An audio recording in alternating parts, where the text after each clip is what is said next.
gaffer gives a couple of days off, after which I think we need more than a couple, let me tell you that. But, no, it was brilliant. And you'd get bantered for it, but so then people wouldn't do it because they'd be like, oh, I don't want to be getting bantered. So like, I'm just going to not do anything sort of thing. But you're discouraged to get better, which is, I think it's, when you think about it, it's mental. It's back, it's fashionable, and Haaland probably has made it, because I'd say Kane is probably not a spot United. So Man United fan growing up. Oh, nice. So that was perfect then. So it's perfect, scoring at Liverpool. And yeah, it was obviously a special moment for me. That. Black managers in the English game, because I don't know what the exact statistic is, but there's a load of players black in the dressing room representation. Yeah. Yet the progression for them to become top-class managers isn't there at the moment. Do you think that's like a wider racism problem, or do you think it's just they're not being given a chance?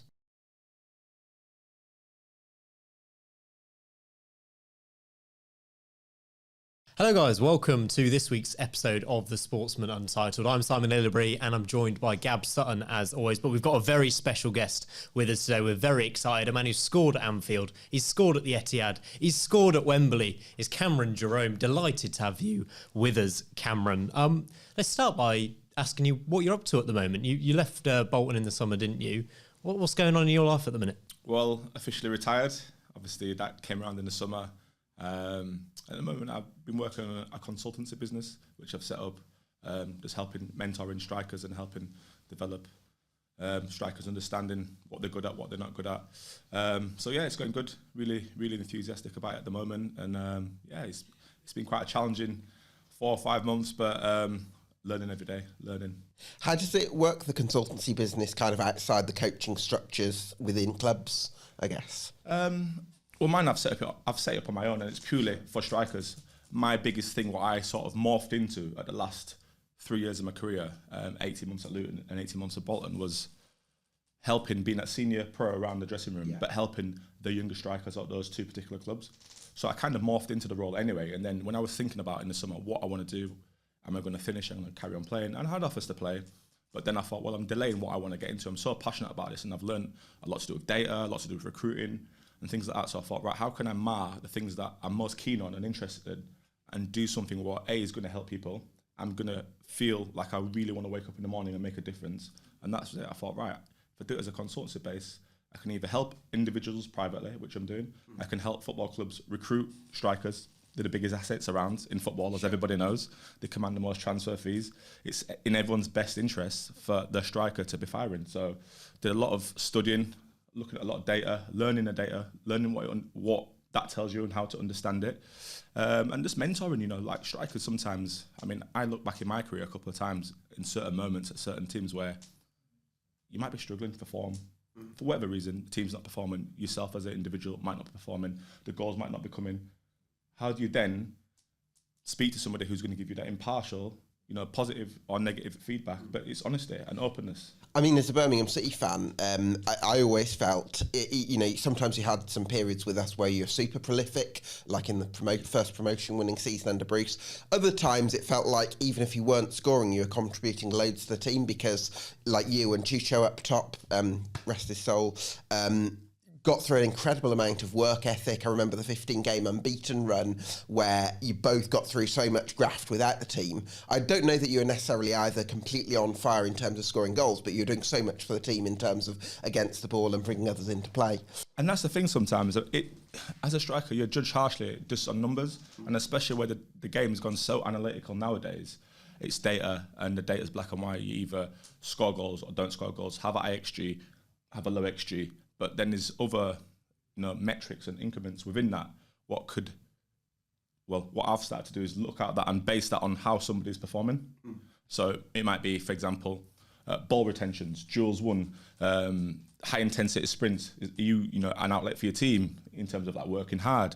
Do you how many regains do you get? How many pressure regains do you have a game? So is your team playing in a high press, or are you in a low block? So if you're in a low block, you might not get any high pressure regains. You might not have a chance to run in behind if the team who you're playing against plays in a low block. So all the different elements and factors come into play. But like you said about working hard and things like that, that's why I thought to myself, right, what can I do to help forwards understand their game in terms of impacting the game on a football pitch, daily, and growing and improving, not just scoring goals. Yes, scoring goals is the most important thing, but some teams thrive, some of the best teams, Liverpool, they don't have a prolific number 9 because their wide players are the most prolific players in their team. But that number 9 is so important for Liverpool to give them a springboard and a platform to be able to, other people to thrive in their team. I'm glad we haven't lost the role of the number 9 and the striker, because, you know, when Pep was coming through and the false 9, it felt like it was going away a little bit. But now, you know, Haaland, Kane, I feel like the number 9's back in fashion. It's back. It's fashionable. And Haaland probably has made it, because I'd say Kane is probably not.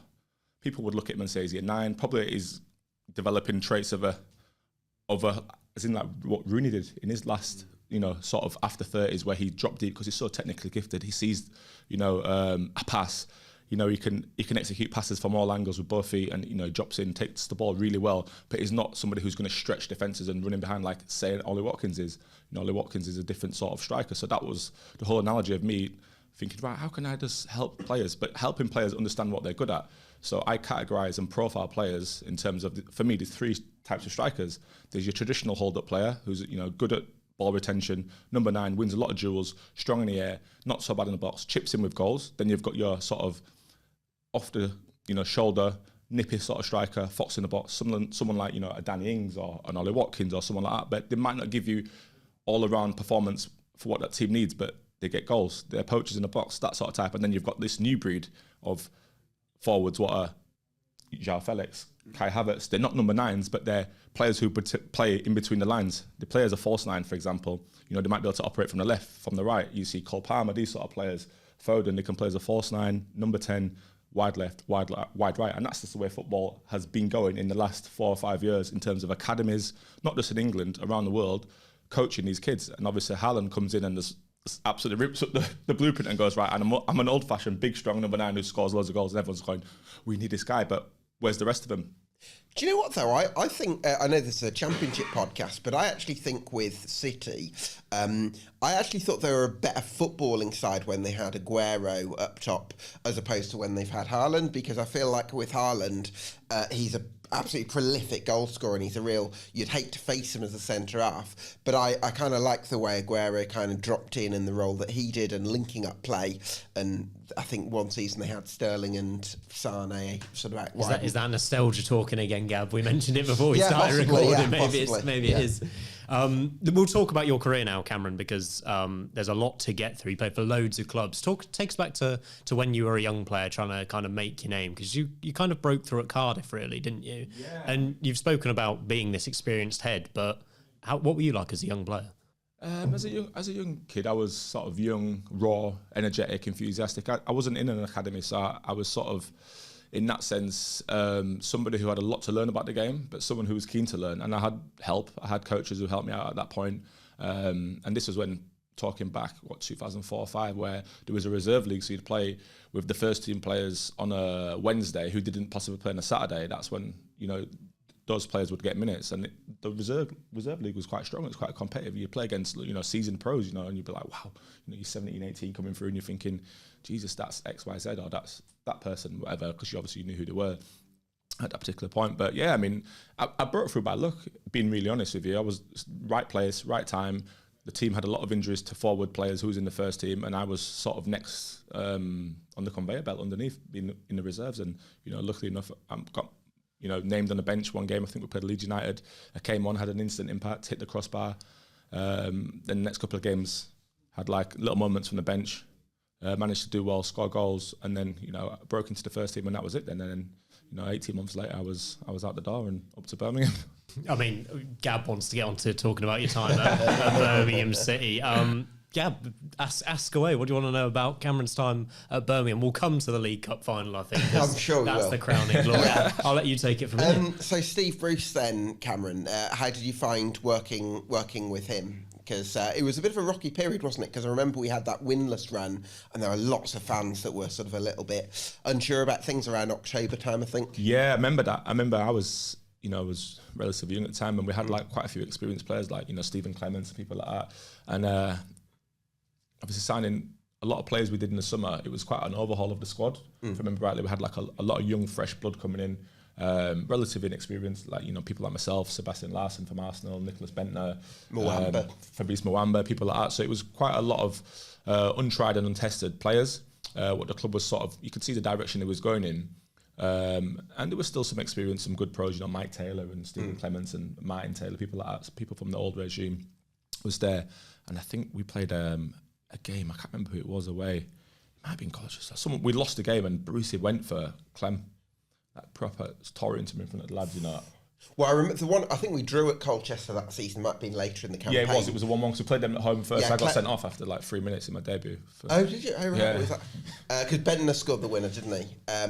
And then I think we drew at Colchester later in the season. Clements might have scored a header, but It was when we was going through that rocky patch. yeah. So we there was the one I remember is the Norwich game. I think Jason Shackle might have scored a header for Norwich. Was it away? No, it was Oh, at home to Norwich. We lost 1-0, was it? We lost at home to Norwich, but we did have a few games where we were Yeah. winless. So the knives were out for Steve kind of around that time, but then we went to Derby, I think the following Saturday maybe, and Stephen Clements just got a lucky deflection and then 1-0, yeah, that was yeah. it. Clem had put him back in after that. I think it was a cup game what Clem had played before. Right, We'd got okay. beat and Bruce had a go at him. And then he got in the team, Bruce put him back in the team. And it's maybe looking back at it now and knowing football how I know, it's probably like he wanted to have a go at everybody else, but knew there's a lot of young boys in there, he couldn't really have a go at them, so let me go for the older figurehead who'll accept it and take it, and he might have been on board with it before that. Look, it's pre-planned, I'm going to have a go at you in front of everybody, and if people can see me having a go at you, then they're going to go, wow, like, I need to respond. Yeah. So that was it. We went on such an unbeaten run after that, but I Oh, think and that Gary was a turning point. McSheffrey was on fire, wasn't he? Yeah, yeah. Oh, that's brilliant. Maka from Cov, obviously, is a brilliant signing. He just went, everything he touched turned to gold. And we got, obviously, we come second to a good Sunderland side that year, obviously, to get back promoted at the first attempt. And obviously, that was my first promotion in my career. So it was, it was brilliant. Yeah. Thanks for bringing up Gary McSheffrey. Do you know Gary McSheffrey was the first footballer I cried over as a kid when he left Cov to go to Birmingham? Read the news on my computer. Couldn't handle it. He was my favourite player growing up as well. I think it was the record championship to championship move at the time. I don't know who that is now. I mean, ridiculous money has been spent. Probably Ross McCormack or someone like that. But let's get on to the Carling Cup final, I think, because it was a magnificent moment, a magnificent season culminating in Birmingham's most recent trophy. What was that like for you? You came on in that game late on, but you were a big part of the squad.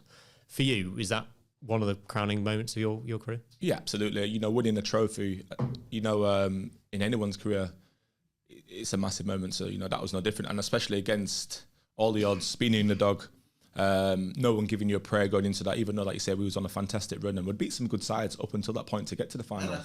We had a local derby in the quarterfinals, which was brilliant, beat them at home, obviously beat West Ham in the semi-final. So we had a good run getting there. And I think it was almost a sense of, we had nothing to lose. We're there, enjoy the moment, it's Wembley, it's a final. But we had a game plan. Alex McLeish had a game plan. He left a lot of people out. I was out, I got left out. I got a knock the week before against Sheffield Wednesday in the Cup, and he pulled me in on the Monday or Tuesday and was like, look, I'm not going to play you anyway, but... You did a job off the bench. Yeah, well, it was a squad game, you know what I mean? I'd played every round up until that. I was good, but he said, look, I'm going to give you a few days to get over it, but I'm doing this and I'm doing it for a reason. And then the reason worked, we played, but we actually played really well. People look at that game and go... We should have had a penalty in the first 2 minutes. Lee Bowyer should have got a penalty. It was a clear penalty. And yes, Ben Foster had to make some saves. Of course, you couldn't expect that against Arsenal. But we had some experienced players, though. You're looking around, people going, it's not just an underdog players. We've got Stephen Carr, Lee Bowyer, Barry Ferguson. They've played for top sides. Some of them played international football. Yeah. They've won other things in their career, played for big clubs. So it wasn't as if like we was just a team full of kids who who come from non-league or whatever. It's a competitive Premier League team in a cup final. Anything can happen. So we got the luck, like you say. We rode our luck at times, but as an achievement, it definitely stands at the top. How did you handle being told you weren't starting that game? Were you quite good at taking that news? Nah, not really. Especially at that age. I was fuming. I'm not gonna lie. I was raging. To be fair, I was looking at him and going, "Tell you what." But you have to sort of suck it up and think, right, okay, I'm going to have to prove my point again. But it was a tactical decision which the manager explained, and in football it is a squad game, and sometimes you're going to have that personal disappointment, but it's how you get over that disappointment. For me. Is that one of the things that you've taken into your mentoring work then, Cam? The idea that you can, as a centre forward, you want to be the one in the goals and the one starting.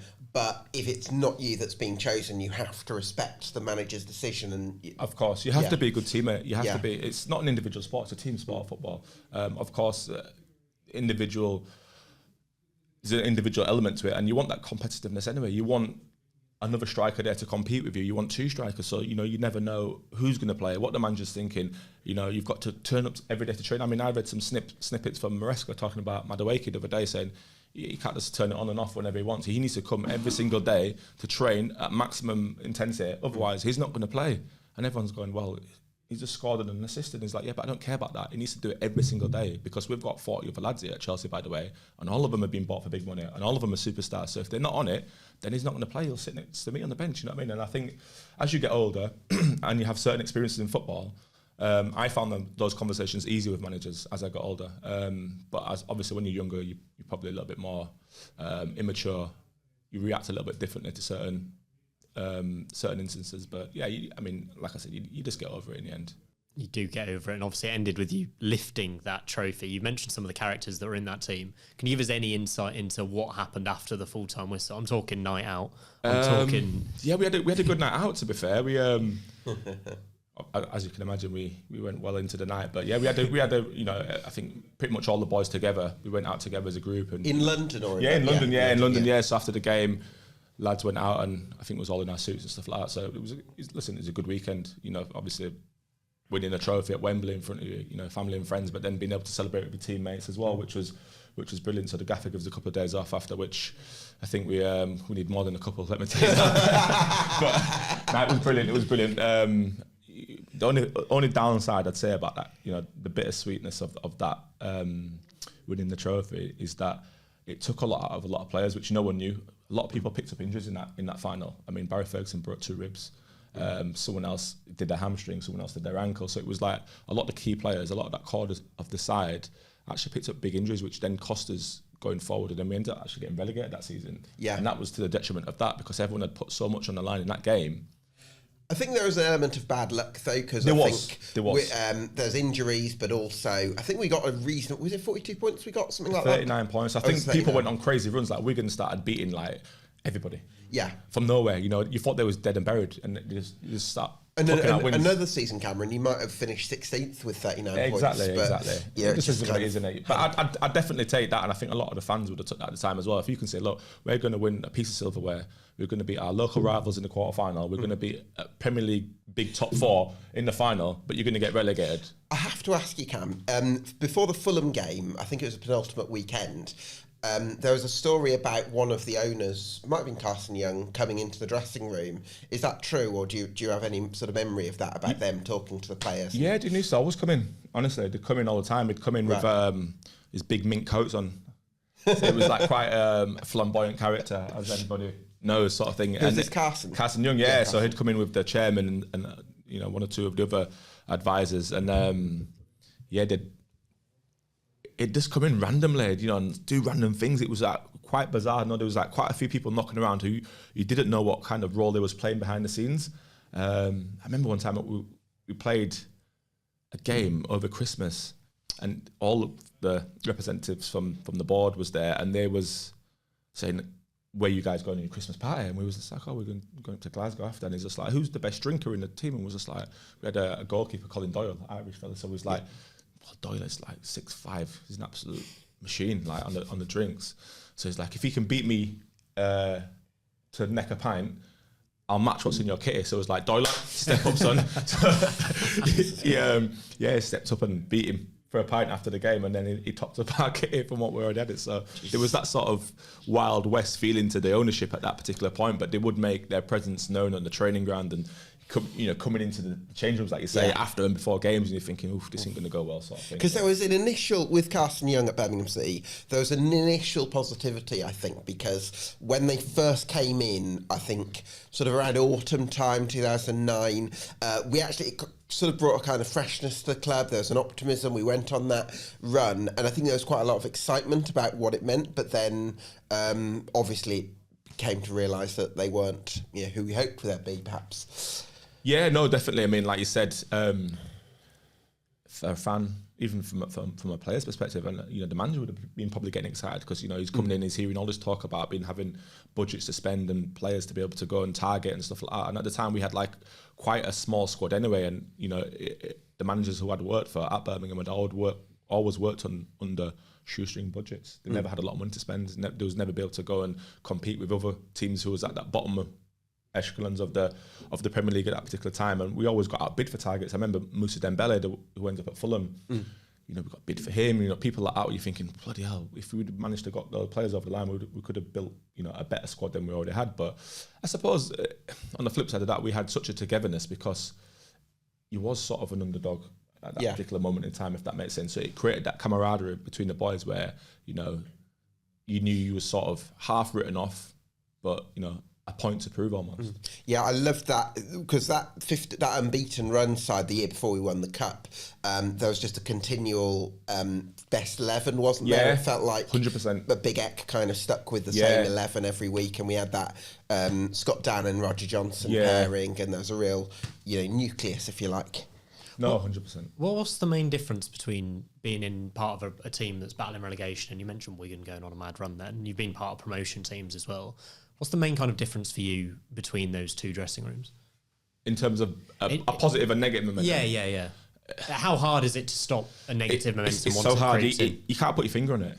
You actually can't. And even positive ones where you're winning games and you're nicking things in the last minute, or you're nicking a draw when you're being absolutely battered, or you're down at 10 men, but you somehow come away with a draw and it feels like a win, or you know, you just nick. I mean, I did it at Norwich. We did the same thing at Norwich. We won 19 out of 23 to get promoted through the playoffs with Alex Neil.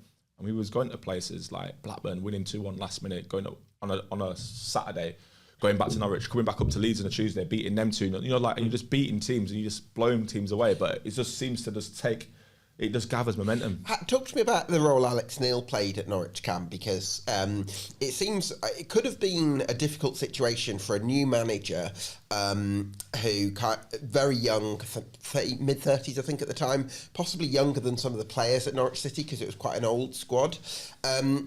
But I've spoken to Alex on my own podcast, and it seems like he never really considered it in a way, whereas, you know, maybe a different manager of a different mindset might have maybe overthought about the dynamic of being younger than some of the players or that same age. Yeah, I mean, obviously he come as like sort of, he was player manager up in Scotland, I believe. Then he sort of obviously retired from playing to manage Norwich. It was quite strange, and obviously no disrespect to Alex because he's done a wonderful job in his managerial career, but nobody had heard of him. So we're like, you know, we'd gone from having Neil Adams, he got the permanent job. He was obviously the youth team manager. Yeah. Before Norwich got relegated, Chris Hughton left. They appointed, you know, Neil Adams, and you know, he was quite good at the time, but he was a little bit, for me, I felt like he was a little bit too nice, if that makes sense, too nice. And we had they'd signed a lot of big characters that summer, and we started well, but then when things didn't go so great for us over a period, I felt like he just didn't have too much of a grip on the changing rooms.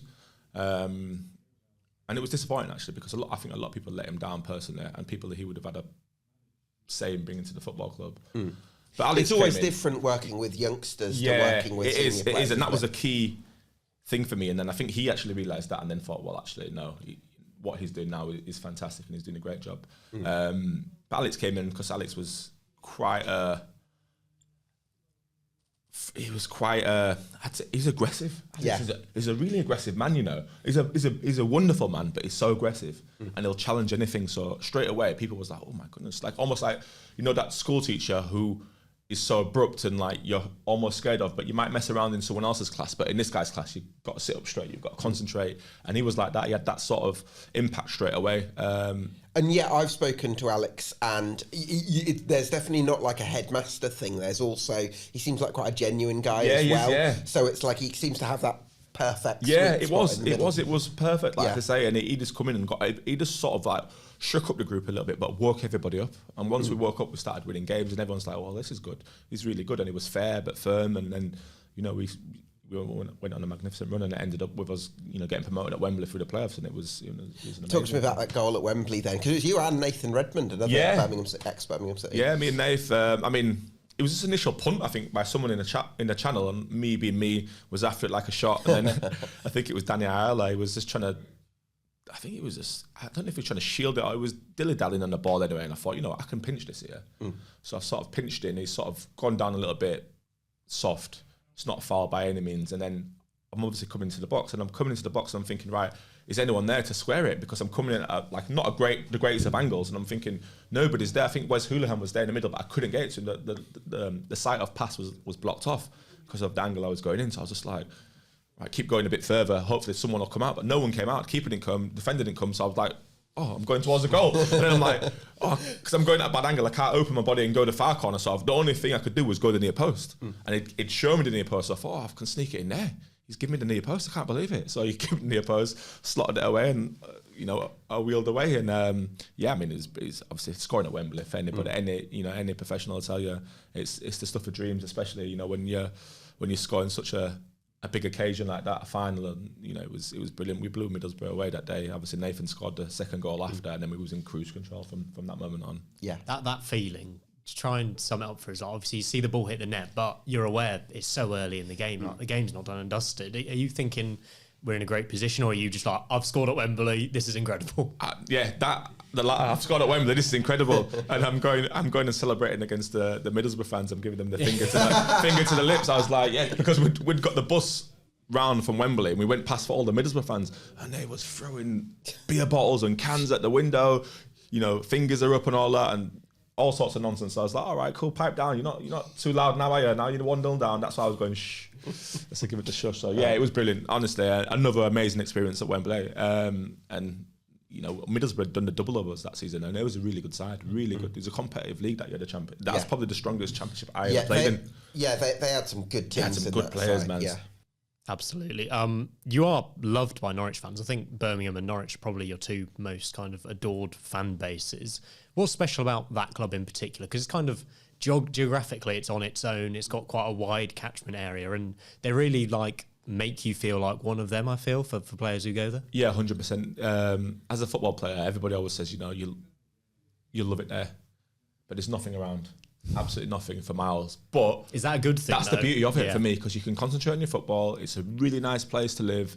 It's really safe. There's so much to do for children. I had young children at the time, so it was magnificent in terms of the kids growing up, safe space. Everybody feels comfortable and happy. It's a loyal fan base because, like you said, the catchment area is so big. There's not many other clubs around. I think obviously the other team who plays in blue, who played down the road, the only team who's remotely close. But I mean, it's brilliant. It's brilliant in terms of that. The fans are brilliant. The place is such a nice place to live. And like you say, you're just down there to do one thing, and you can just concentrate purely on football. And I think that's why a lot of players go down there and have success. You mentioned that team in blue. What were those East Anglian derbies like for you? It was good. We always won, so it was never a problem. Either win or draw. We never lost. Ridiculous. The playoffs was the final that year because it was against Mick McCarthy's side, wasn't it? And it was good. They had the top scorer in the championship. Darryl Murphy got 31 goals, and we put them to bed. Went down to Department Road, got a draw. I think it was in the first game, 1-1, and then 3-1 we won it in the reverse leg. But yeah, it was good. Obviously, derby matches as derby matches go.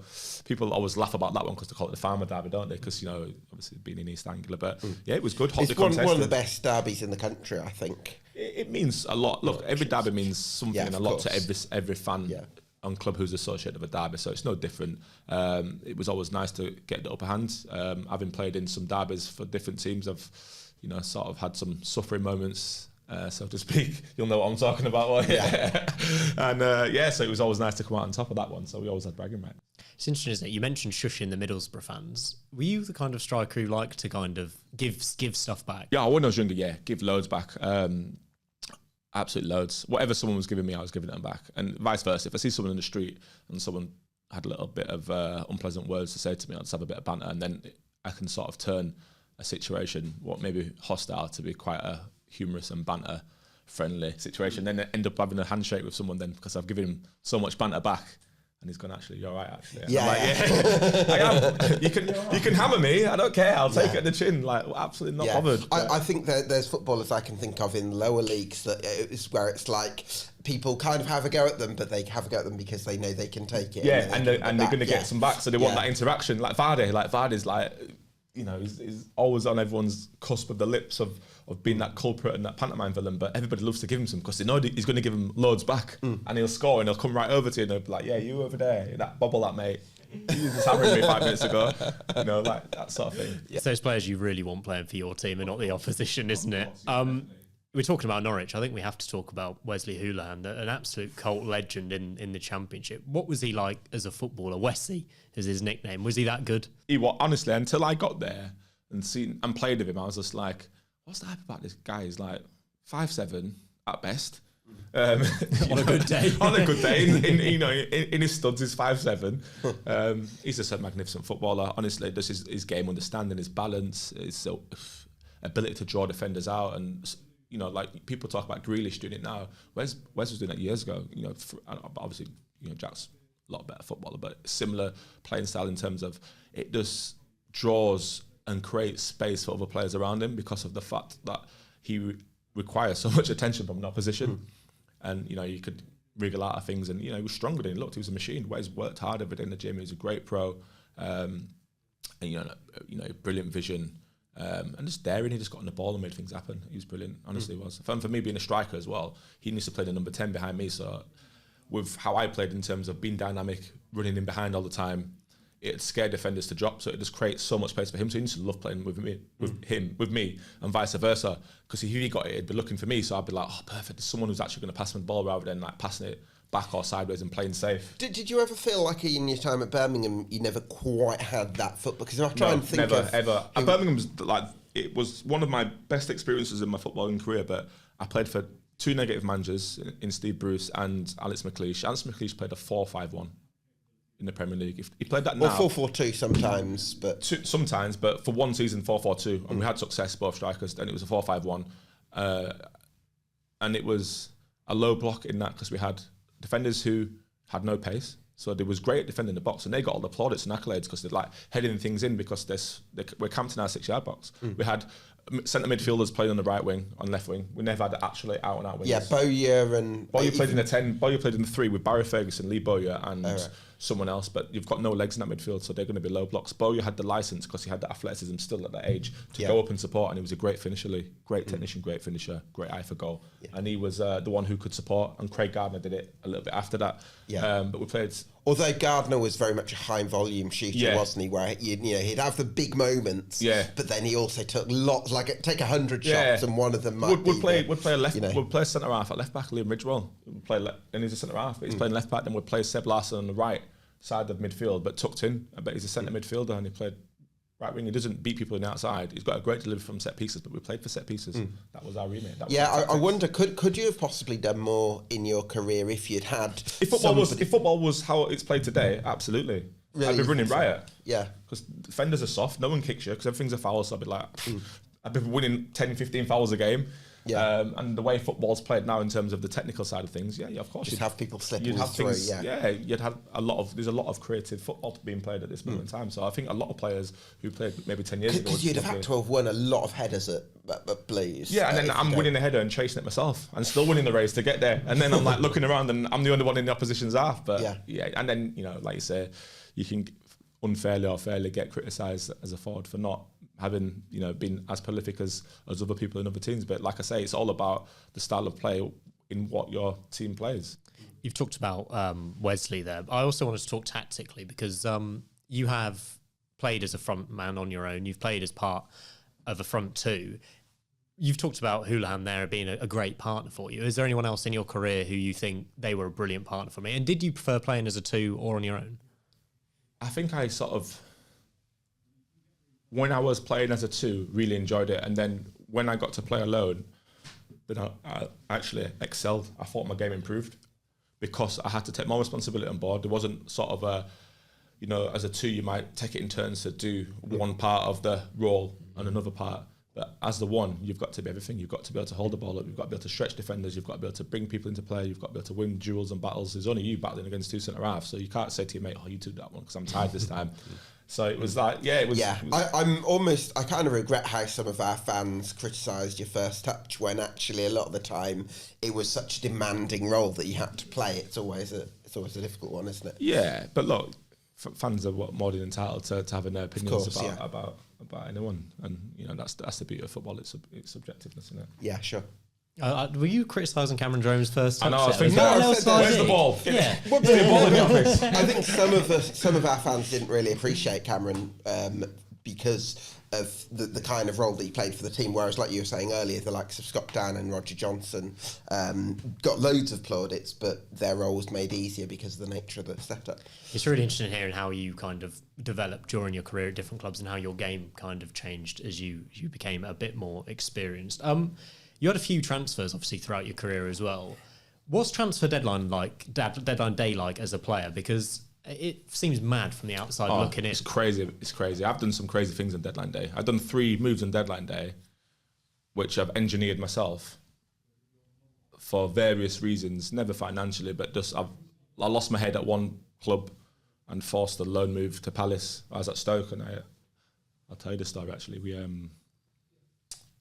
We had Tony Pulis for 2 years, and Mark Hughes came in pre-season, had the best pre-season. I was the fittest guy there, doing really well in all the games.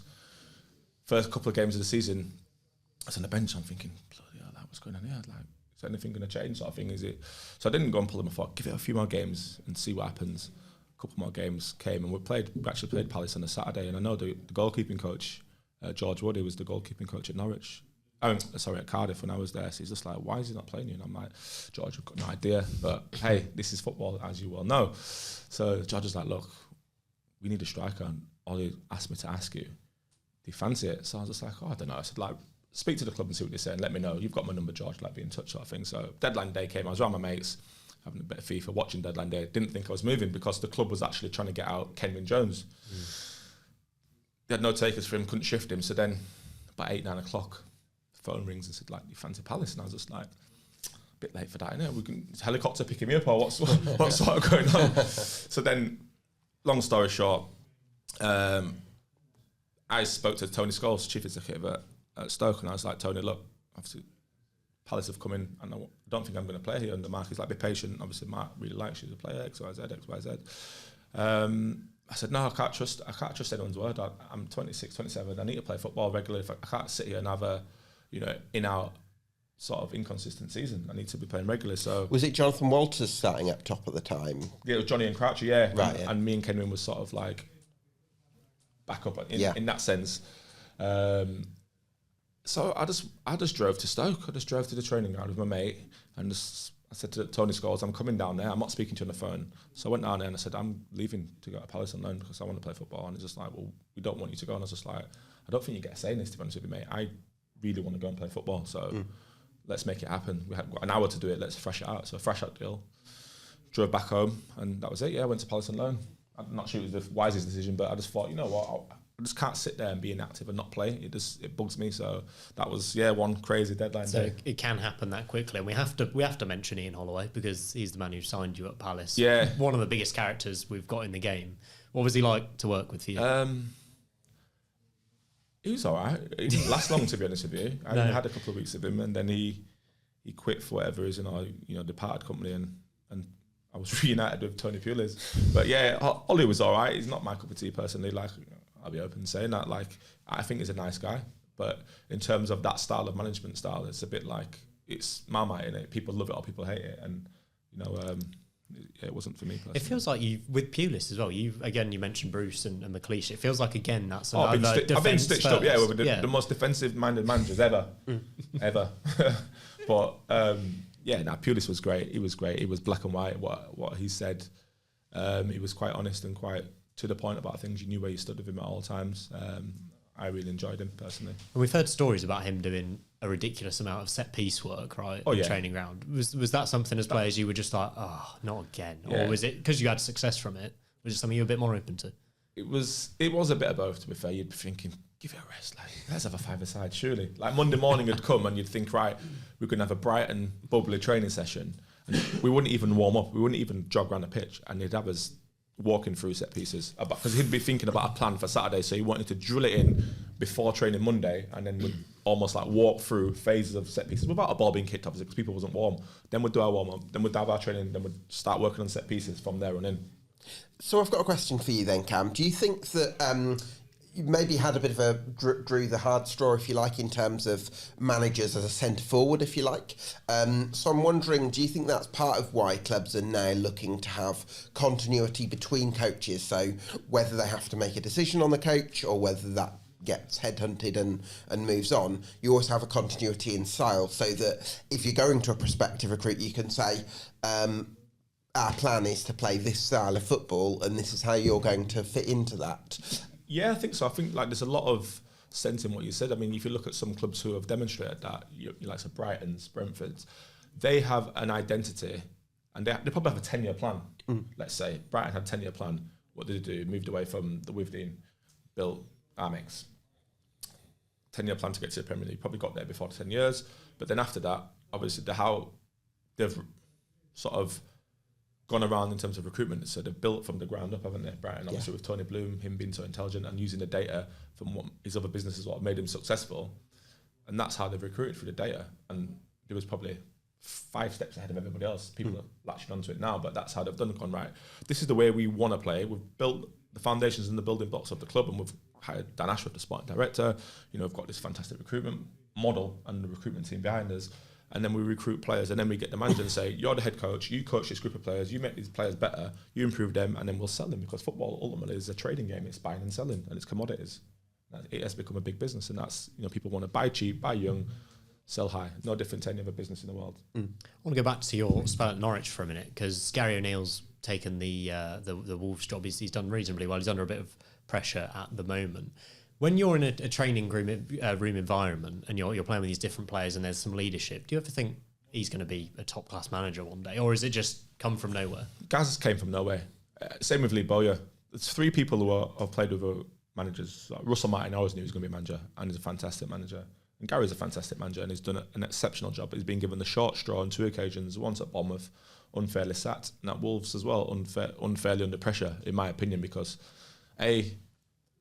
is almost managing a football club which sells their best players every single transfer window. Every single transfer window, he's lost the main mechanism in that system in terms of the best player in the system. So I think he's unfairly treated in terms of the criticism he's coming in for. I don't know what Wolves fans expect. I don't know where they've fared before in terms of every time I've seen Wolves in the Premier League, they've been relegated more or less, or they've had a mediocre season and just finished. So is it a style of football? Like, people are complaining about Tottenham now, saying, when they had Mourinho and Conte, we want to see attacking football. We don't care if we lose games, but as long as we see attacking football. They've seen kamikaze football. They're losing games and they're still moaning. Same with the Wolves fans. You had Lopetegui, who was negative, not the greatest of CV. Okay, he managed Real Madrid. He lasted 16 games. 8 of those he lost. So, right, what do you want a name? Is he not popular enough for you? And this is the thing, another point, by the way, was on the subject of English managers. If you're going to keep dismissing English managers of not being the sexy choice, or with a Spanish name, or a young German guy who's a data analyst and then he becomes a manager at 31 years old, and everyone's like, oh, that's the new niche, and that's because this has happened and been successful once, we've got to follow that model. No, like, people moan about English football not being great, and we can't find a manager who's English for the national side, because you're not giving anyone a chance. You're writing everyone off. You build them up and then you just smash them down. I think there is a point to be made that English managers potentially are under more criticism. And I know there's that golden generation of players, one who's now in charge of my club in Frank Lampard. But it feels like, on the whole, they are more critiqued than potentially some of the other managers. 100%. And Frank's not done a bad job. No. Frank's gone to Chelsea under an embargo, and the 3 players, what he pushed through at Chelsea, Tammy Abraham, Mason Mount, and Fik Tomori, they made over £120 million in player sales from them 3 players. So how can you say? So has he done a bad job then for Chelsea? Because he was under a transfer embargo. He promoted those 3 players. Mason Mount went for Man United for 65 million quid. Tomori went to AC Milan for 25 million quid. And so Abraham went to... Was it AC Milan? Or AC Milan as well, or somewhere else. Roma. He's at Roma. He went with Roma for like 40 million euros. Yeah. So if he's got... That's surely what you want to do as players, and that's always been Chelsea's thing. We bring through players from the academy, they come into our first team, always sell them, and they was the first at doing that sort of player trading business, and became popular with the loan players. And City have obviously took it to a next level and done it to a different degree now. But Frank, for me, hasn't done that much of a bad job. He's gone to Everton. Everton have blown £1 billion on players, and they finish a place above the relegation zone year in, year out. Yeah, Sean Dyche has not really taken them on from what Frank did, really, has he? So, well, no, not really. So it's like, has he done that much of a bad job? No, but like you say, because he's English and he's Frank Lampard, he's going to be under the spotlight, unfairly or fairly. Did it ever tempt you, any coaching badges done, any first team management? Too stressful. honestly, people always said to me, would you not go into management? And I'm like, yeah or no. No, I wouldn't, sorry. I did think of it at one point, and then I thought, well, not to throw the race card out there, but I just don't see the opportunity for black managers anyway for a start. But that's another subject for another day. So I thought, well, that was stopping me a lot. And number two, it's just the roundabout it's so stressful, and your lifespan as a manager is so short. There's other things I'd get more satisfaction out in terms of the individual thing, that hands-on approach, really helping someone, mentoring somebody. If I can get through to somebody in that aspect and improve them as a player and help them on their journey, like people helped me when I was a younger player, that gives me more gratification than being a manager and being a successful manager. So I've got a question then. What would be 3 pieces of advice that you would give to, say, I don't know, an 18-year-old Cameron Jerome based on the wisdom that you've learnt over the last 15 years or so? I'd say, first and foremost, do everything you can to have a successful career, whatever that level of that career is. So when I was first coming through, people used to frown on people if they did extra work. So if you stayed behind and did an extra run or extra shooting or extra anything, it makes us look bad, kind of thing. Yeah, it's like, right. What are you doing, you busy twat? That's what people would say. Right. So then now it's become more acceptable for top pros, through people like Ronaldo and people like that going, wow, he's worked so hard, he's so dedicated. Did you actually experience that when you were coming through? You would sometimes go stick around after training, and then people at Cardiff or Birmingham would everywhere. That was the narrative back in the day, where Jesus, players was like, if he was doing an extra gym session, people would be like, "What's this busy guy doing?"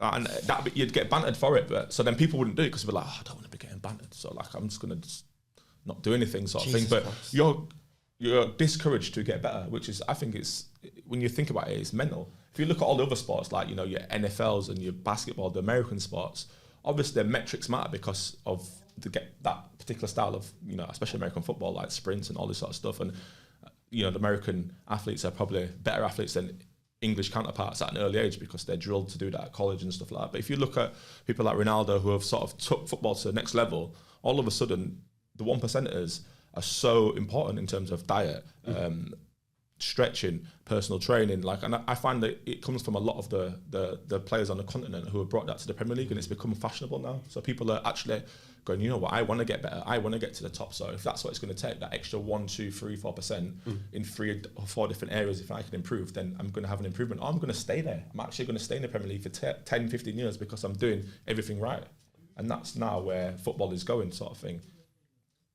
It's really interesting. I want to come back to the point you made about black managers in the English game, because I don't know what the exact statistic is, but there's a load of players black in the dressing room, representation. Yeah. Yet the progression for them to become top class managers isn't there at the moment. Do you think that's like a wider racism problem, or do you think it's just they're not being given a chance?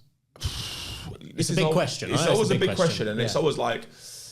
So I'll say the representation for players playing the game is high. So why can't it be high for coaches or managers? But then people will say, well, why don't you go and break the narrative then and become a coach and then set a precedent and a pathway for other black ex-players to follow you? Or why didn't Andy Cole do it, or Saul Campbell, or just players of that ilk? Why didn't more players do it? Because I think more players are put off from it because they don't see the pathway. So maybe someone's got to be the shining light and create that pathway. And that's where I was saying before, where I didn't want to be a manager because of that reason. Then I was thinking, actually, why can't I be the one of the first to go and do it? You know what I mean? Obviously, there has been, and these black managers, but the stats don't lie. It tells you, how little opportunities or representation, in management and senior roles within football, black players struggle to have opportunities. Unfortunately, that's just the way it is. It's the stats are black and white. It's non-subjective. You know what I mean? It doesn't lie. Gab, do you think anything needs to change in terms of an application process to try and correct that, or is it an opportunities issue? I would like to see more diversity in boardrooms, possibly, because I think that a variety of backgrounds can bring a variety of perspectives, and I think that would make a difference for sure. Yeah, I think that's a really good point, actually. Yeah. Hopefully not too far away from maybe having a female manager as well, because it feels like there's no... we've seen more Serena Weigman and Emma Hayes. Yeah, Emma Hayes, there was talk about her doing it, and I think she felt quite disrespected that she was being It was the Wimbledon job. Wimbledon job, yeah. And she's like, well, I manage Chelsea ladies. That's a step down for me. So she felt like, well, hang on a minute, just because I'm a lady, don't sort of try and give me a little bit of sugar in terms of like offering my name to vacant jobs, but at such a low entry level. But, you know, you do have to start somewhere as well. So if she wanted potentially to be involved in the men's side of men's games, then, you know, people are not going to expect her to be, you know, pitched in a, you know, say a championship club. It's very interesting, very It interesting. is, and it's probably another debate for another day. Absolutely. I want to quickly talk about your time in Turkey, because you had to spell at Derby and then went to Goztepe, I believe it was. Yeah. Turkey, we all see the fans, we all see the sort of stuff that goes on over there. What was that experience like for you, Cameron? It was crazy. It was a whirlwind experience. Again, how did that move come about, actually? How did that happen? I signed for Derby in January from Norwich. I was supposed to sign in the summer and the summer before, but Norwich kind of kept me hostage for a little bit. So I had to go in and smash the door down, basically. Really? Stuart Webber, the sporting director, yeah. So I had a big What fallout. was your experience of Stuart Webber? Because when he first came in, I think he was like a kind of, well, the perception certainly was there was this breath of fresh air that had a really positive influence and gave the club a sense of clarity and direction. But then towards the back end of Stuart Webber's reign, I think people from the outside began to see maybe a different side of sort of Stuart Webber, and I suppose it's two sides of the same coin, isn't it? But what was your experience of him working with him? I thought it was all right, you know, personally. Okay. I mean, we clashed at one particular time because he wouldn't let me leave. Why didn't he let you leave? Because his answer was they didn't match the club's valuation. He valued him at £6 million. They offered 4. He said no. Then he sold me for £1.5 million in January. So I said, well, that's just very, very, very stupid business from you. But yeah, they were sort of filtering out that side, and they didn't want to let too many experienced players leave at the time. So a few left, and if you got like any football club, when it's a turnaround of players, if you get out early, you've got, you know, more chance of getting your move. If the longer you're there, the less chance, you know, manager's going to let you leave because he's going to go, whoa, I need some players, some experience, and I was unfortunately one of those.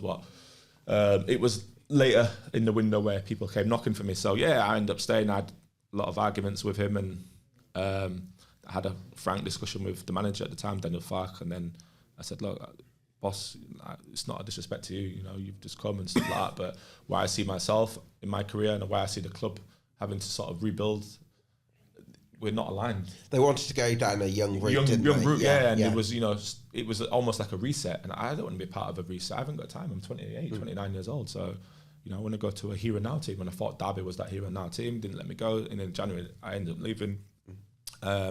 But by then things had calmed down, simmered down. I'd been back playing. We all got on, was under perfect harmony, and then, you know, we had an open conversation about it. If I still wanted to leave, and then I said I would like to for family. It was for family reasons as well. My wife was down and with 2 young children away from her family and my family, so it was quite a difficult spell for her in terms of the help that she needed from a family perspective. So I took a lot less money to leave to go to Derby than I was at Norwich, where people go, why would you move? And it's like certain reasons why you move as you know, as footballers, and that was one of them. So yeah, ended up going to Derby. Long story short, Frank Lampard came in the pre-season. We sort of clashed, me and Frank and his backroom staff, for whatever reason, I don't know. Again, frank conversation with him. I had one convo, knocked on his door, said, look, obviously you don't fancy me for whatever reason, when 3 months ago or 2 months ago you told me I did and I was going to be a main part of your team, but whatever's made you change your mind, you're entitled to that. But just tell the chairman to stop blocking the moves for teams coming in, because I had, you know, West Brom, I had Chris Wilder at Sheffield United, rang me up, they got promoted that side, West Brom. There was Nottingham Forest came in, so the chairman was like, I can't let you go to Forest, but that's our rivals. And he's like, I don't really want to sell you, but I've got to back the manager. He wants to bring 1 or 2 different players in, and, you know, that's it. So Yeah.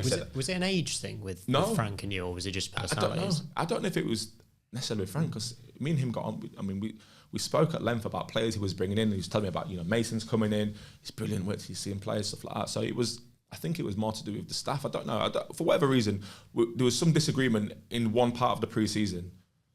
I think it was after a game against Mansfield where I wasn't supposed to train. We wasn't supposed to be in, but he lost his head because we lost a game or drew a game in pre-season. And I had a groin injury, and in the game I'd come off at half time, and then he ordered the training session the next day, and I thought, oh, bloody hell. With it being a new manager and stuff like, you thought, read the room here, like, you might not be able to say, like, even though I was struggling with my groin, I was just like, should I just try and get through the training session to sort of like show that, look, I'm just chucking it in because you've put in an extra session when it wasn't supposed to be there.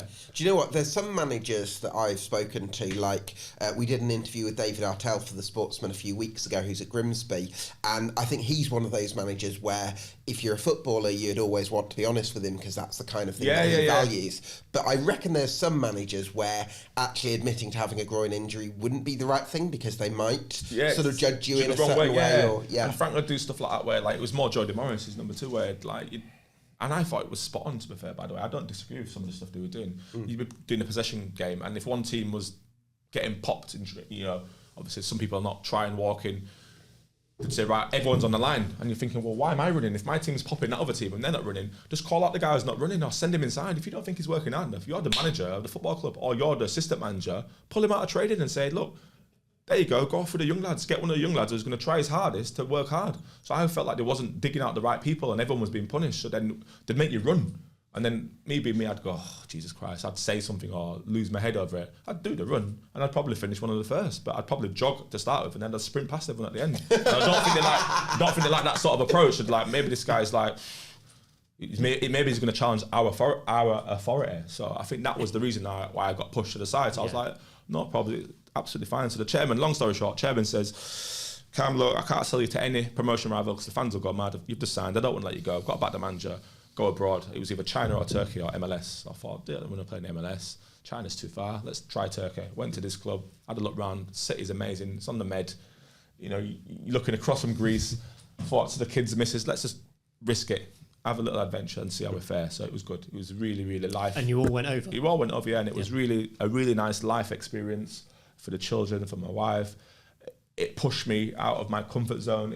I had to learn a new culture, a new style of football. And I always said in my career, I wanted to try something different. If I had an opportunity to play abroad, I would have done it. And it was brilliant. I loved it, every minute of it. And then you came back to play for Luton at one point. The start of that season, you kind of contributed to the season that ended in promotion, right? Do you feel a sense of disappointment that you weren't there to kind of see it out and that day at Wembley? Because you worked hard with that squad for the time you were there. Yeah, I mean, circumstances changed. And I think, we had an incident, a burglary at home when I was away.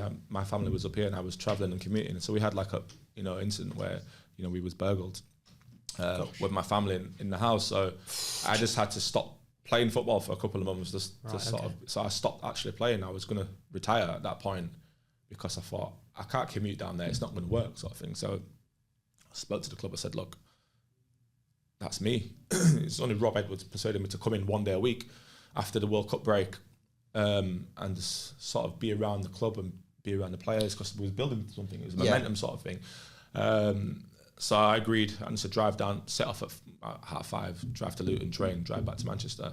So that was quite taxing. So I said, Rob, I can't do it. And he's just like, well, I don't want you to go, but I understand your decision if you're trying to sort of thing. So I went to Bolton. That was the reason for leaving to Bolton. But it just wasn't something that I could have, even though I didn't want to leave, they didn't want me to necessarily go, but it just was circumstances that changed. It's a shame maybe you couldn't have played under Rob Edwards in different circumstances because he's a manager who seems to get the best out of strikers. Yeah. Like when he was at Forest Green, they had a couple of Jamil Matton, Matty Stevens who scored lots of goals. At Luton, Carlton Morrison, Elijah Adebayo. So, I mean, if you're 10 years younger, he plays with a number 10 and two up top. So, attacking wing backs, that could have been 100%, and especially the way they play direct, crossing the box, crash, bang, wallop football. Yeah. Would have suited me absolutely. And, Rob's a great guy. He's doing a fantastic job at Luton. They find it a little bit more difficult this year. Because he wears on his heart on his sleeve, doesn't he, Rob? Yeah, and he's open and he's honest. Yeah. He'll always come out and tell everybody the truth, good or bad. And I think,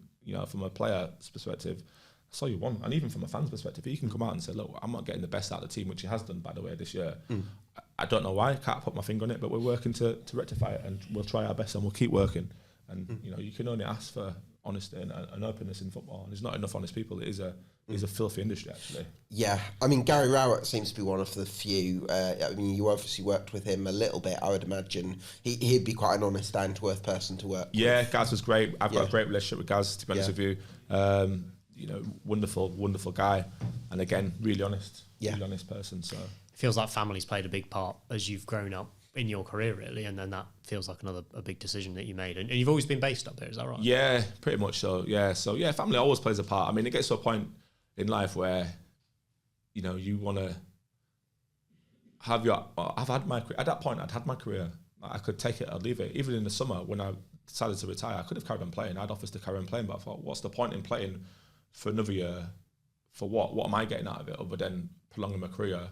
Okay, I'm healthy, I'm fit, and you know I have to count my blessings. And I never thought I'd actually make it as a professional footballer. So I've always been grateful and thankful for the opportunity to play football for, you know, a number of clubs and to have the career I've had. And touch wood, I'd never had any major injuries. So I thought, well, I'm going out of the game with my body intact at the right time, and there's other things what I'm so passionate about and what I've started doing. I'm thinking if I carry on for a year, I'm a year behind. And then if I play for another 2 years, I could play till I'm 40 odd. I'm in that good condition. But then it's like, do I really want to drop the levels then?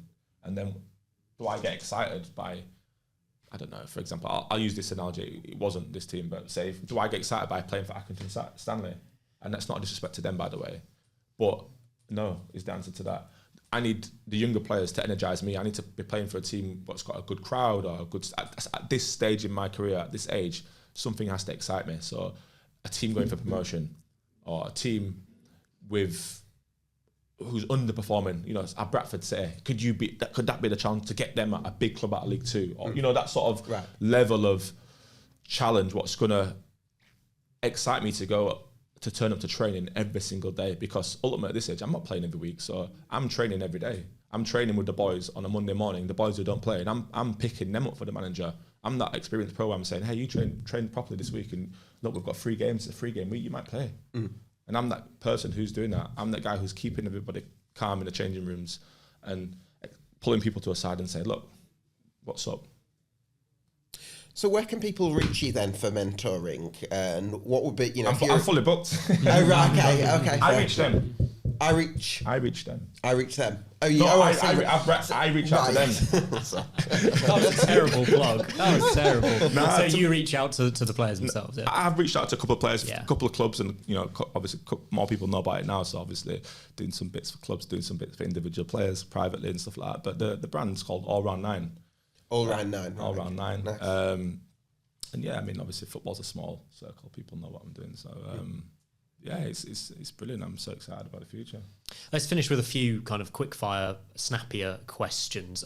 Cameron, what's the best moment you've ever had one-on-one with a manager, and then the worst as well? Football moment, or no, go on, whatever you want. Because managers have to manage players through personal situations as well. I think that kind of gets overlooked by football fans. It does a lot. Best one-on-one moment. It wasn't necessarily one-on-one, but it was definitely aimed at me as well. It was Brucey. It was he had spies everywhere in Birmingham, so everywhere the lads went to go out after a game or something like that. If we had a Tuesday game, it was a big no-no. But obviously, being a young lad, we was 8 or 9 young lads together in Birmingham, and we'd go out for a few beers on a Saturday. And Brucey would find out, and he'd rollickers on a Sunday morning at training, after training. But you wouldn't be going in like pissed. You'd just be a little bit like maybe tired or whatever. But as a young 18, 19, 20-year-old, you're going to do that. And he just sat us all down. I think there's 8 of us, and he just like went through everybody individually. And I never knew. I'd go out but not drink. So I tried to say I was out, but I wasn't drinking, and he just tore into me even more. And I was just like, but you couldn't say that to him because it'd be like he would. Yeah, he'd already lost his head, and I think he had his number 2, Eric Black. He was a bit of a fiery character as well, and So the lads were like, right, we keep getting nicked by going out, so let's go somewhere different. So we went to, it was Gary McSheffield's idea actually. I blame Gaz. We went to Kenilworth, where he was from. And we thought, we're out Birmingham, surely we're out of the way. We're 45 minutes away, he's not going to get caught here. So we're just in this bar having a bit of food, and the lads having a few beers, whatever. And assistant manager walks past the window. So we've got a table next to the window, and the assistant manager walks past, and we're like, God, we're cooked tomorrow. We're getting it. No, but we couldn't even duck, because he's just walking with his missus. He'd been out for a meal. And we're like, we're cooked, we're done. God. So yeah, those moments with Bruce were then, but then his reasoning and explaining behind it was like, it was valid, you know what I mean? And he was the first to take you for a beer when you deserved it or needed it, by the way. It felt like that structure Bruce had for you, and that kind of iron fist was probably really good for you. Yeah, 100%, especially at such a young age where you're very new to the game and you're very naive. So for somebody, and Steve had been there and done it at every single level, as a player and as a manager. So someone he was like a father figure within the game. That's good to hear. Do you have a worst kind of management, or just a manager who you think, because you mentioned a few defensive coaches there, but is there a moment where you just think, oh, that wasn't on, I should have dealt with that better, or a manager should have dealt with that better? I had one manager, we played a game. I can't say who it was because you'll know who the manager is, but we got absolutely tonked away somewhere, like beyond embarrassed, like wiped the floor with. So the manager comes in and starts screaming and shouting after the game, going absolutely ballistic, saying, you've give up, you've been weak, you've been milky, all the cliches and stuff like that. So I just said, name names. So I knew who he was getting at, but I wanted him just to come out and start opening people up. So I was just like, name names then. So he's like, you. And I was just like, well, that's a lie because I try my hardest and my stats will tell you, my GPS will tell you I ran one of the top. So that's a lie. So we all know it's a lie. So stop going around the houses and just come for the people you need to be coming for. So was this at full-time or half-time? Full-time. Full-time. So then he gets into a heated argument where we're both squaring off and in each other's face, and then that was it. We simmered down, and I actually apologised on the Monday because I thought, well, you shouldn't challenge a manager's authority in front of your team. So when I realised that, I was the one who made the move to apologise. So that's very mature of you, Cameron. Yeah, well, I thought, you know what, I spoke to one of the coaching staff, and then it was just like, look, you was right, and he probably wasn't right, but he's the manager of the football club. You can't do that. And I was like, yeah, you're right. So knocked on his door, apologised, and we were sweet after that. Yeah. Was there anything you would change about your career? Any moves you turned down that you maybe regret? I know you mentioned a few before. Some of the moves I made, like I said, the Turkey one probably was one where I could have forced the move to a team in England maybe, instead of going there, but I had a fantastic time. Was it big money? Was it big money in Turkey when you went? Bigger than you could have got here? Not necessarily, no. Okay. I never hardly ever moved for more money. That sounds bizarre. Like there's times where, like, for example, well, I obviously did, but the 2 or 3 times I moved, like, significantly, like, for example, to Palace, I didn't go from Stoke to Palace for more money. I didn't move from Norwich to Derby for more money. Even the Turkey one didn't necessarily move for more money. It just moved because I wanted to play football. Where people will go, actually, I'm going there because I'm getting weighed in, so I'm definitely going there. Don't get me wrong, I had fantastic contracts at certain clubs. Of course, I had a career for 15 years, that's normal, but it wasn't always financially motivated. What's your, I really admire that, Cam, but I'm just wondering what's your view on agents in the game? I don't know what your experience is as, being represented, but for me, I've spoken to some agencies like, I think Stephen Hunt Management, the people I've spoken to there do some great work. I've also kind of come across 1 or 2 agents who you think, not sure about them. So it is a bit of a mixed bag, do you think? Yeah, in the game? I think it is. I think there's a lot of, like you said, there's a lot of good people out there. People have been involved in football in numerous roles and they've gone into the agency game. People give the right advice, and it's like anything. People are going to give good advice, wrong advice. Everyone's always got a motive. It's the same as life. Agency's no different. That's their bread and butter. That's how they need to make a living. So, if they're going to manipulate some kid into engineering a move away from him, and this is the thing. This is the thing about the mentorship as well, by the way, where I could pick up the phone about one of my clients to a manager and say, why isn't it playing? And he'll go, you know what, he's not quite doing this, that, and the other. This is what I need him to do. And I'll go, right. So I can sit down with a player then and say, look, you're not quite doing this, mate. And that guy who's in the team, by the way, he's doing this because of that. Yeah. Then I can show you your data and say, look, this is the data. This shows what you're not doing.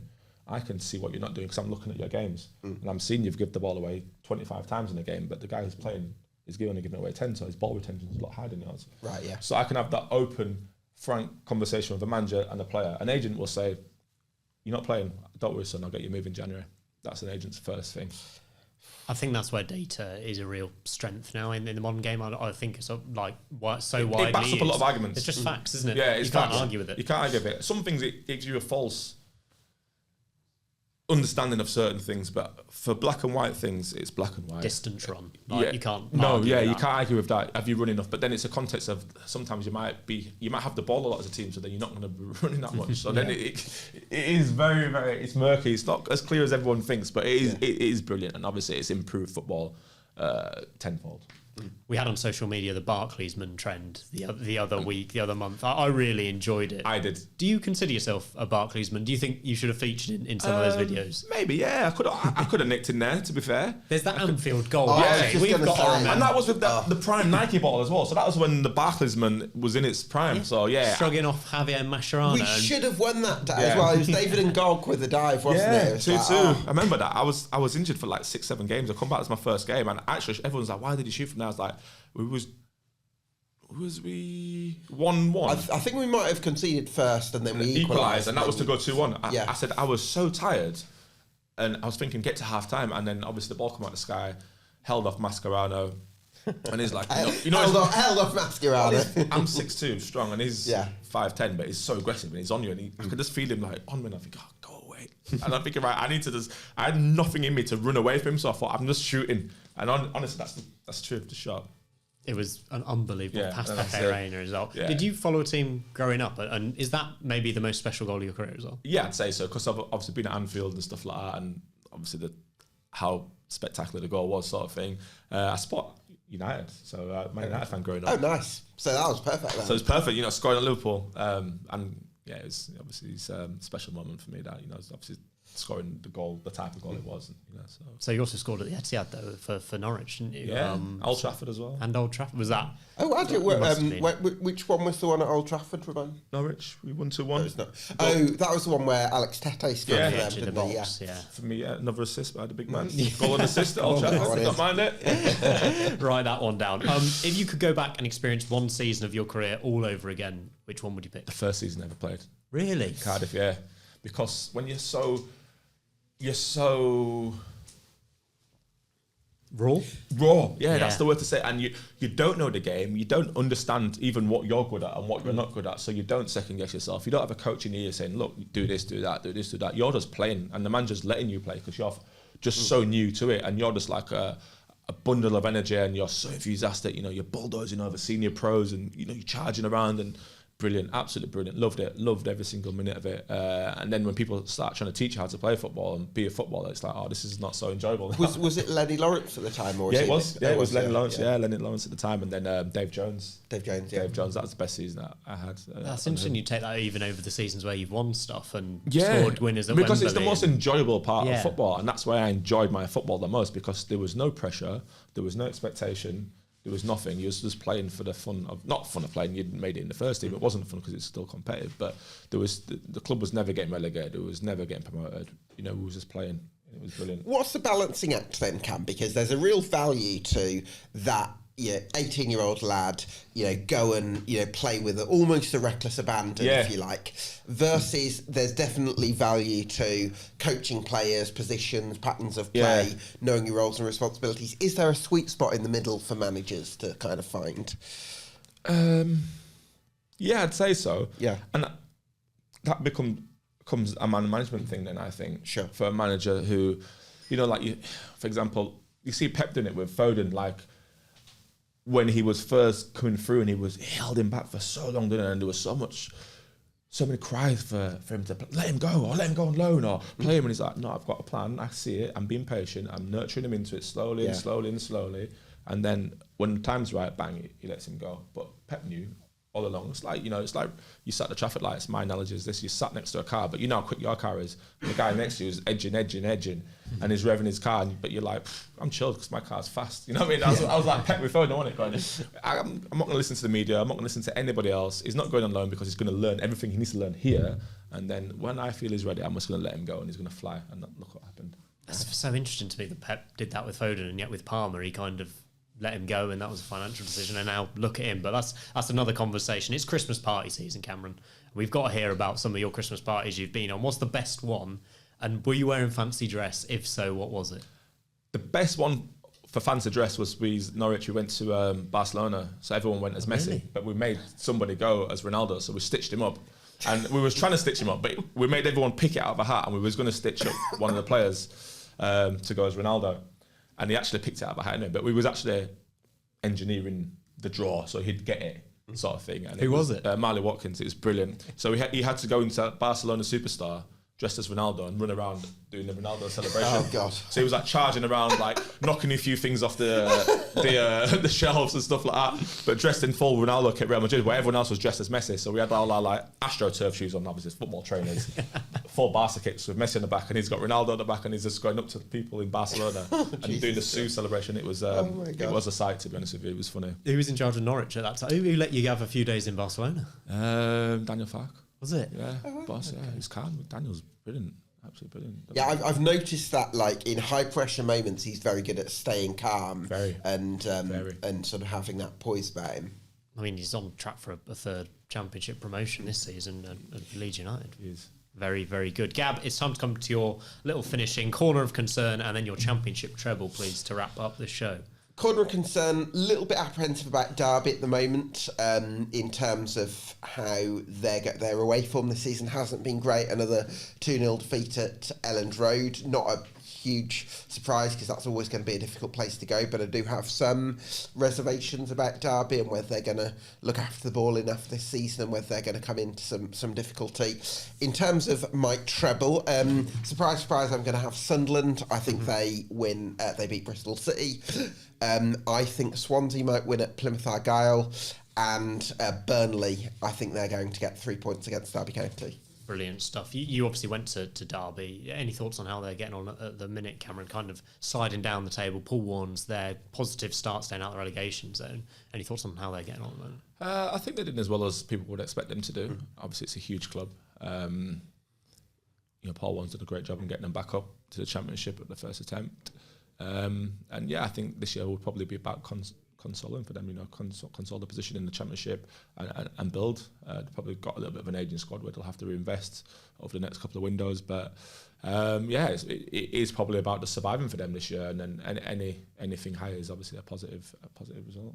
When you were there, you scored in the playoff semi-final as well, and then I think eventually lost to Fulham. Do you think that was a big missed opportunity for them as a football club, or they were kind of contesting around the playoffs around that time anyway? Yeah, 100%. I thought we should have put Fulham away in the first leg. We won 1-0, but we had so many chances to probably have a bigger lead going away to Fulham, and then Fulham was a great side that year. Sessegnon and Mitrovic and people like that. Kearney was great. Kearney was there. Yeah, they had a really good side, to be fair.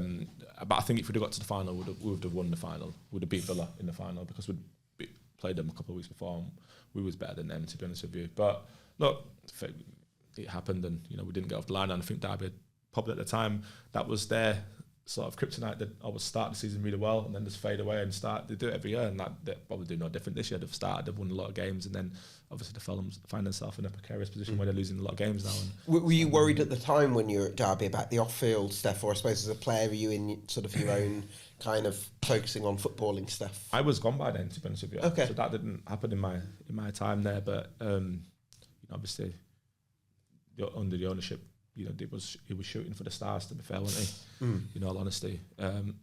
But hey, that's they're in safe hands now, or more controlled hands, should I say. Yeah.